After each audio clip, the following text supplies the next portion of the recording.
Je vous propose maintenant de rentrer dans le vif du sujet sur rénovation énergétique en copro, mode d'emploi, avec une première partie qui est essentielle et qui fait écho notamment à ce que vient de dire Pierre, c'est les acteurs. Quels sont les bons acteurs à mobiliser en tant que syndic de copropriété? Et là, je vais donner la parole à Émira. Merci Laetitia. Bonjour à tous. Alors, les acteurs, les bons acteurs, bah, vous les connaissez tous, mais je pense que c'est important de faire un rappel sur déjà l'acteur principal, le premier acteur intéressé. Donc, c'est vous, syndic de copropriété, avec le conseil syndical, donc, qui représentait donc la maîtrise d'ouvrage à vous deux. On a aussi la chance d'avoir France Rénov qui donc va accompagner et conseiller les conseillers syndicaux, les présidents de conseils syndicaux, quelque part pour apporter un conseil gratuit et peut-être travailler dans une ambiance un peu plus sereine vis-à-vis du consommateur, donc le copropriétaire. C'est un service public sur lequel on a tous intérêt à s'appuyer pour, voilà, surtout pour le climat de sérénité et de confiance. Ensuite, vous avez la maîtrise d'œuvre. Donc, la maîtrise d'œuvre, je rappelle, qui est obligatoire à partir de 100 000 euros de travaux.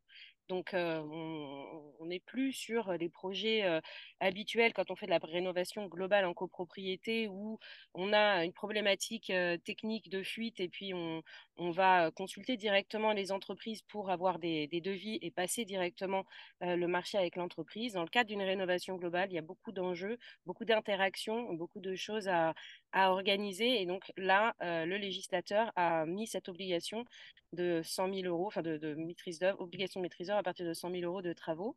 Et ça veut dire quoi? Ça veut dire la maîtrise d'œuvre, à partir du moment où on a ce montant de travaux, on fait appel à un architecte et ou à un bureau d'études en fonction des projets.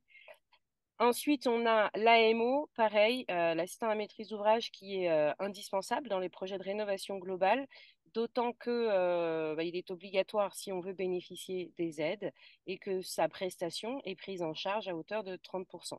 Donc aujourd'hui, nous, on ne fait absolument aucun projet de rénovation globale sans AMO, même si on pourrait éventuellement, en tant qu'architecte, faire de l'ingénierie financière. On vous conseille très très fortement de ne pas se passer de ce professionnel. Et enfin, bien sûr, on a les entreprises de travaux qui vont réaliser les travaux.